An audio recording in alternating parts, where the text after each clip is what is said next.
Merci beaucoup. Je voudrais commencer en remerciant les organisateurs de ce magnifique festival. Vraiment, nous avons été chouchoutés dès notre arrivée, même avant notre arrivée. Et la générosité, la chaleur avec laquelle vous nous recevez, vraiment me vont droit au cœur. Je pense que je ne suis pas seule parmi les participantes à ce festival à ressentir ce courant très particulier.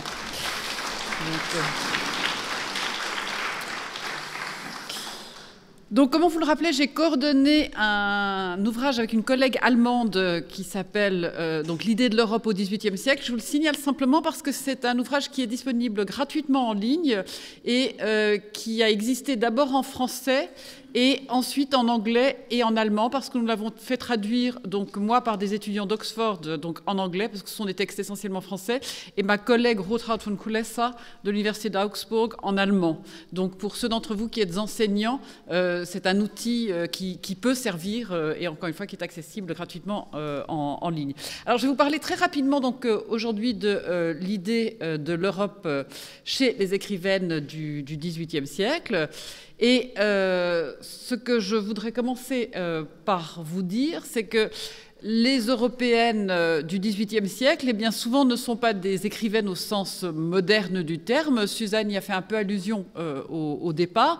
Ce sont des femmes qui écrivent, mais ce qu'elles écrivent, au fond, ce sont souvent des lettres personnelles, ce sont souvent des notes, donc ce ne sont pas des textes qui sont destinés à être publiés.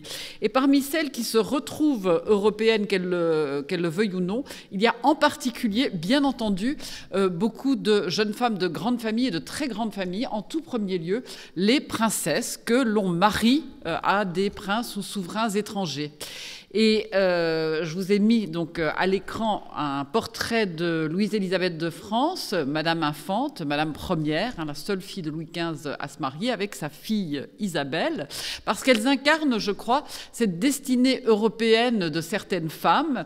Louise-Élisabeth, donc, qu'on marie à Philippe, qui à ce moment-là est infant d'Espagne, mais qui va devenir après duc de Parme, donc qui, elle fait Versailles, Madrid, Parme, Louise-Élisabeth, et elle finit par mourir d'ailleurs à Versailles, parce qu'elle déteste Parme, elle trouve que c'est un petit État un peu décrépit, et dès qu'elle peut, elle rapplique vers Versailles, où elle trouve que vraiment il y a une vie qui correspond beaucoup plus à ses goûts. Et donc sa fille Isabelle, donc, qui naît à Madrid, qui suit sa mère lorsque sa mère rentre à Versailles souvent, est élevée à Parme et ensuite épouse Joseph, l'archiduc Joseph, donc, qui est l'héritier de Marie-Thérèse d'Autriche. Donc voilà des exemples, je dirais, très nets de femmes qui vivent leur vie à échelle européenne.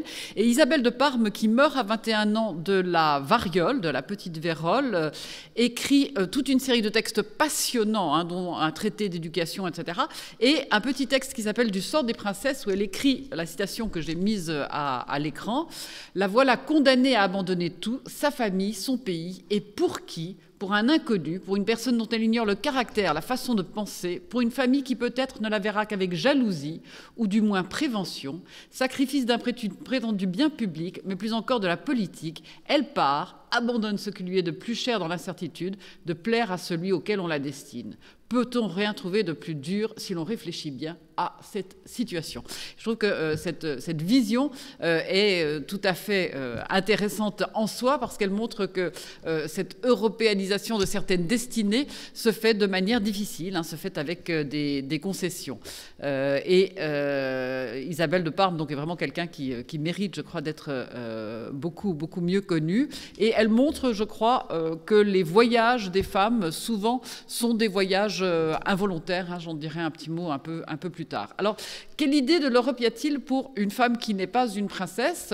Eh bien, entre autres, il y a une espèce d'identité européenne qui commence à surgir, et elle surgit par ce qui circule. Et parmi les choses qui circulent, eh bien, il y a la mode, déjà. Alors, ce n'est pas comme de nos jours où vous vous promenez à Berlin, vous vous promenez à Madrid, etc., et vous voyez les mêmes enseignes dans les grandes rues. Je ne sais pas vous, mais moi, ça m'insupporte quand je vois toutes les mêmes enseignes de mode, d'une mode pas chère, partout. Mais ce que note donc Anne-Marie du Bocage, qui est une Rouennaise née en 1710, c'est qu'entre autres, quand elle voyage en Angleterre, elle remarque que la mode française influence les Anglaises. Et elle écrit « Chaque pays a sa langue, ses mœurs, ses idées, et devrait avoir sa manière de se vêtir, toujours plus convenable à la taille qu'une parure d'emprunt. Mais on trouve ici nombre de personnes dont la magnificence, les manières et le mérite sont de tout pays. » Et elle ajoute « À tout prendre, quoique le luxe soit grand chez les Anglais, ils sont encore à 100 ans d'une autre qu'ils imitent et qui perd toute l'Europe. » Et Anne-Marie du Bocage donc écrit ça, elle l'écrit, c'est une grande voyageuse, elle effectue des voyages en Angleterre, en Hollande, en Italie, et ces lettres, donc qu'elle transforme en espèce de récit de voyage, montrent qu'il peut y avoir une sorte de série de réseaux européens et de pratiques de sociabilité européenne. Hein. C'est une bonne observatrice, elle va à la rencontre de l'autre, et elle sait aussi, et je crois que ça se dégage déjà de cette citation, que l'Europe, ce sont aussi des relations sociales et commerciales. Donc pas simplement les liens politiques qu'il peut y avoir quand une princesse épouse un prince, mais il y a aussi des relations plus marchandes, en quelque sorte, dans les différents pays. Et comme Anne-Marie du Bocage était voyageuse, je vais parler d'une autre voyageuse tout à fait remarquable, hein, que je trouve passionnante, qui est Marie le Prince de Beaumont, que vous connaissez tous sans doute, ou dont vous connaissez tous au moins une œuvre, c'est La Belle et la Bête. Hein, la diffusion de La Belle et la Bête, qui est devenue, on le sait, un film Disney, une comédie musicale et tout le reste, donc passe comme point d'ancrage par Marie le Prince de Beaumont, qui reprend un texte plus ancien d'une autre femme, Gabrielle Suzanne de Villeneuve. Et Marie le Prince de Beaumont est une femme extraordinaire qui voyage à l'étranger. Elle séjourne très longuement en Angleterre parce qu'elle y est contrainte en grande partie pour des raisons financières. Elle a une espèce de double vie. Elle se sépare d'un mari qui disparaît dans des conditions étranges. Je ne sais pas ce qui arrive à son mari. Je sais quand elle l'épouse et je sais qu'il est déclaré mort plus tard. Je sais qu'elle dit qu'elle a eu une vie extrêmement dissolue, etc., qu'elle refuse de se remarier, qu'elle dit qu'elle ne peut pas, que très longtemps, alors qu'elle est très croyante, elle refuse de mettre les pieds à l'église en disant qu'elle est une grande pécheresse. Donc moi, je me demande si elle n'a pas demandé à quelqu'un de buter son mari, mais ça, c'est un soupçon possible. Mais en tout cas... Marie le Prince de Beaumont, c'est quelqu'un qui revendique un nom. Hein, elle est née Marie le Prince. Elle revendique ce nom de Beaumont de quelqu'un qu'elle ne paraît jamais avoir épousé. C'est quelqu'un qui a été musicienne et qui va contribuer à la diffusion d'un modèle culturel européen, en particulier grâce à des ouvrages pédagogiques qui vont circuler dans toute l'Europe. Alors, je vous ai donné quelques exemples, puisque vous avez un exemple ici d'une traduction allemande d'un des ouvrages pédagogiques de Marie le Prince de Beaumont, hein, le mentor moderne. Et ces ouvrages circulent avec des traductions allemandes, russes, polonaises, italiennes, etc. Ils sont fondés sur son expérience de gouvernante française en Angleterre, où elle apporte un petit peu de cette culture française, de cette langue française que les Anglais de son époque souhaitent acquérir. Hein. Donc c'est vraiment quelqu'un qui est très lu. C'est aussi, et je crois que c'est important, quelqu'un qui représente ce qu'on peut appeler les Lumières modérées. C'est une femme qui est catholique, qui croit beaucoup à la respectabilité, qui croit beaucoup à un modèle social conventionnel. Donc, elle est à des années-lumière de quelqu'un comme le baron d'Holbach ou quelqu'un comme Diderot, etc. Mais elle est en train quand même de diffuser l'idée qu'il faut raisonner de manière pragmatique, qu'il faut remettre en question toutes les croyances, qu'il faut essayer de comprendre, par exemple, comment fonctionne la nature, que la science a son importance. Donc, elle a un regard vraiment qui est un regard de femme des Lumières, même si elle ne correspond pas à ce que l'historiographie nous a dicté comme lumière. Et je crois que c'est essentiel parce que notre vision française des Lumières est vraiment marquée par des modèles qui sont des modèles masculins, des modèles de lumière très, je dirais, très radicales, très anticléricales, par exemple. Et ce n'est pas que ça. Hein, que le XVIIIe siècle, et la diffusion d'un certain nombre d'idées se fait. Les œuvres, par exemple, de Marie le Prince de Beaumont sont infiniment plus diffusées que les œuvres du baron d'Holbach. Donc voilà quelqu'un qui mène son combat à son échelle et qui est, je crois, une représentante essentielle des Lumières. Je vais vous parler maintenant quand même d'une autre question qui se pose, je crois, pour les femmes du XVIIIe siècle, en évoquant le cas d'une femme très attachante. Alors Suzanne disait à juste titre que souvent les femmes des Lumières qui écrivent sont à cheval sur plusieurs nations. Et Marie-Aimée Steck-Guichelin est née à Versailles, mais va épouser un Suisse et donc finir sa vie en Suisse. C'est quelqu'un qui traduit. Et comme elle traduit, évidemment, elle aide la circulation des textes, et elle traduit des langues comme l'anglais, certes, ou l'allemand, mais aussi des langues comme le suédois. Donc elle fait partie des gens qui contribue à diffuser les connaissances, et elle traduit par exemple des ouvrages sur des articles sur la géologie ou des questions scientifiques extrêmement pointues et importantes, mais aussi une grande histoire de la littérature espagnole par exemple qu'elle traduit de l'allemand. Elle traduit donc de plusieurs langues, et elle fait partie de ceux qui constituent une Europe du savoir grâce à ses interventions, en particulier dans des périodiques comme le Journal des Mines. Mais ce qu'il faut savoir, c'est que quelqu'un comme elle, quand elle traduit anonymement. Donc on ne dit pas traduit par Marie-Aimée Steck-Guichelin, et c'est par recoupement, parce que on a des traces de gens qui lui commandent des articles ou qui savent que c'est elle qui les a traduits, qui disent j'ai lu votre intéressant article, etc. Qu'on connaît cette femme. Et elle représente ainsi, je crois, tout un pan de femmes du XVIIIe siècle qui sont vraiment très présentes et très actives, mais qu'on n'arrive pas à identifier. Et il faut savoir que c'est aussi une femme poète à ses heures. Elle écrit de beaux poèmes, et un certain nombre de membres de son entourage, entre autres des hommes, disent mais il faut publier vos poèmes qui sont remarquables. Et elle dit mais je ne pourrai pas. Et elle a cette analogie tout à fait extraordinaire. Elle dit qu'elle veut bien publier toutes les traductions de la Terre, mais qu'elle ne veut pas publier sa poésie parce que ce serait, comme dit-elle, me promener dans la rue en chemise. En chemise, c'est-à-dire en sous-vêtements. Donc elle a l'impression de quelque chose d'indécent dans cette publication d'œuvres qui seraient des œuvres écrites par elle de manière intime. Donc je crois que c'est un cas de figure aussi important. Et là, je voulais juste prendre un exemple pour parler du voyage par livre interposé, du fait que les livres donc circulent de manière différente. J'étais pas plus tard que vendredi à la bibliothèque municipale de Rouen, où je fouillais les archives de l'Académie de Rouen, et je suis tombée sur une lettre en français de Hannah More, qui est une éducatrice anglaise tout à fait renommée, et elle écrit dans cette lettre, je l'ai transcrite pour vous, en ajoutant cette petite diapo, donc elle envoie ses livres, et elle écrit « Miss More promet à l'Académie de lui envoyer dans la suite tous ses autres ouvrages en prose et en vers à mesure qu'elle en publiera ». Donc elle écrit ça dans sa lettre, et les membres de l'Académie, tous des hommes, donc chargent quelqu'un de regarder ces œuvres et de dire est-ce que vraiment ces œuvres ont de la valeur ou pas. On nous les envoie de manière non sollicitée en quelque sorte. Et voici ce qu'écrit le rapporteur. Ces promesses obligeantes, l'envoi qu'elle a fait des 2 volumes dont nous avons l'honneur de vous rendre compte, ces talents distingués nous paraissent, messieurs, mériter la reconnaissance de l'Académie, et il nous semble qu'elle ne peut mieux lui en marquer qu'en lui accordant, s'il nous est permis de dire notre avis d'avance, le titre d'associé qu'elle demande et qu'elle nous paraît si digne d'obtenir. Donc là, Hannah More a candidaté en quelque sorte à l'Académie de Rouen par ouvrage interposé, et c'est quelqu'un qui prend à bras le corps de très grandes et importantes questions dans ses œuvres. Donc elle ne s'est pas déplacée, mais les œuvres l'ont fait pour elle, et de ce point de vue-là, là encore, elle crée cette espèce de réseau européen de connaissances. Alors l'Europe pour une femme du XVIIIe siècle, qu'est-ce que c'est ? C'est une histoire millénaire, et j'ai pensé que nous avions ici besoin de laisser parler aussi un homme, mais qui n'en sortira pas forcément grandi, c'est Choderlos de Laclos, l'auteur des Liaisons dangereuses, un texte que je connais bien pour l'avoir édité.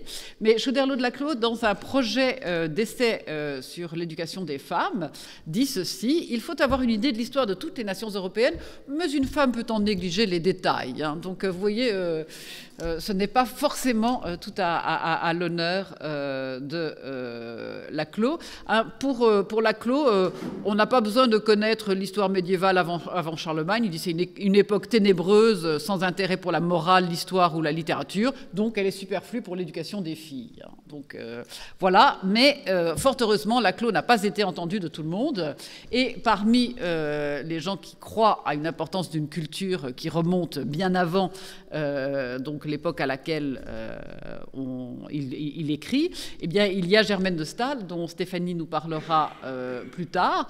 Et Germaine de Staël, dans son grand roman de 1807, Corinne ou l'Italie, encore un livre que j'ai eu la chance d'éditer, donc montre ce personnage de Corinne qui incarne l'Italie, mais qui personnifie aussi le génie créateur au féminin, hein, un personnage de fiction, mais qui permet à l'auteur de dépeindre un caractère national, mais aussi une incarnation d'un certain nombre de talents. Et elle est couronnée, donc cette Corinne de la fiction, au Capitole, et elle évoque les origines italiennes de la civilisation moderne et le rôle de l'Italie comme berceau de la culture moderne. Et là, donc, c'est un éloge de Corinne prononcé par un des autres personnages, le prince Castelforte, et il dit d'elle: « Nous nous plaisons à la contempler comme une admirable production de notre climat, de nos beaux-arts, comme un rejeton du passé, comme une prophétie de l'avenir.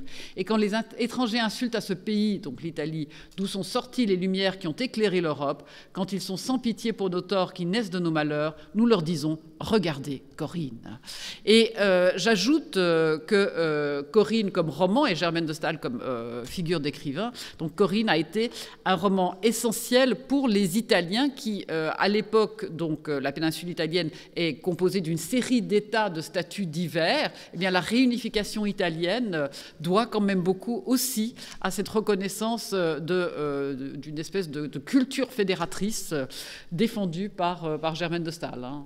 Et ce n'est pas simplement moi qui le dis, ce sont les Italiens du Risorgimento qui reconnaissent cette dette envers elle. Et elle, à son tour, quand elle écrit de l'Allemagne, donc autre texte important pour fédérer des États qui sont fragmentés à l'époque, évoque donc un de ses amis, Schlegel, et la question du Moyen-Âge, justement ce Moyen-Âge qui n'était pas important pour les dames selon Choderlos de Laclos, un Moyen-Âge qui serait fédérateur et qui représenterait donc un moment où il y aurait eu une certaine unité de l'Europe. Et vous voyez que j'ai mis une photo très couleur locale. Hein, donc pour celles qui sont là pour la première fois comme moi, n'auront pas forcément reconnu, à la différence du public local, hein, la tour sarrasine donc, qui est juste à côté. Alors la notion d'Europe, c'est aussi l'occasion pour les femmes du XVIIIe siècle de s'interroger sur ce qui marche bien et ce qui ne marche pas bien.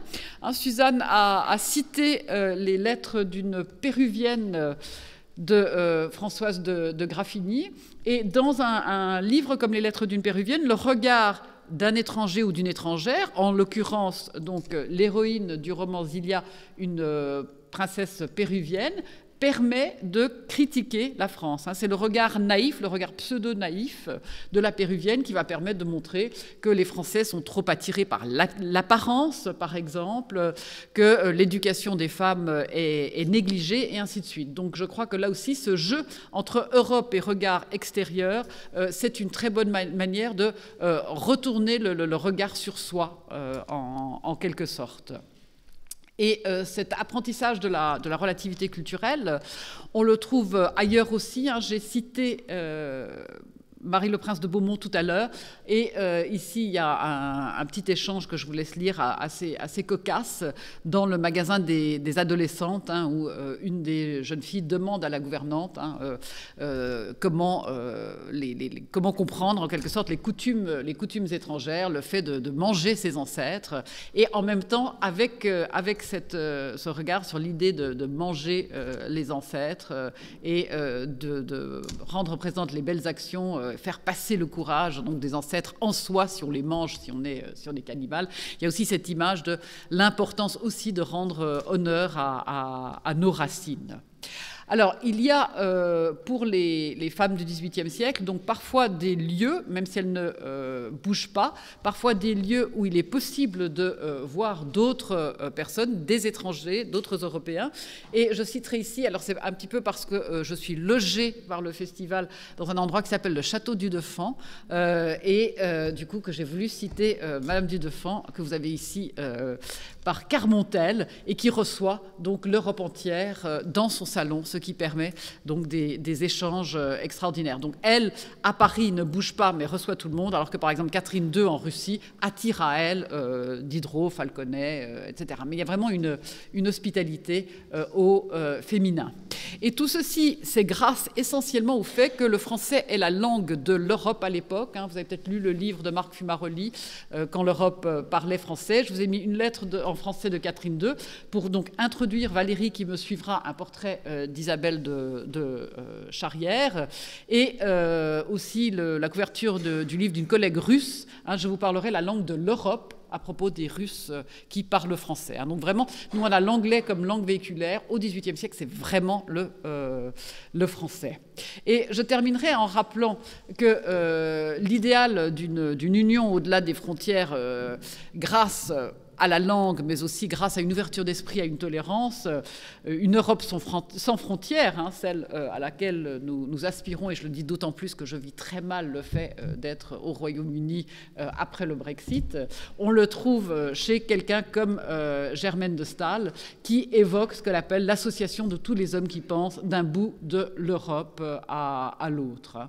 Et elle imagine cette idée d'une réunion de ceux que de mêmes idéaux, une même générosité d'esprit, une même ouverture, donc peut réunir. Et je crois que cette belle idée de l'Europe, qui est un petit peu, je pense, celle qui préside à ce festival, eh bien, c'est une idée que nous pouvons, je crois, tous adopter avec enthousiasme. Je vous remercie.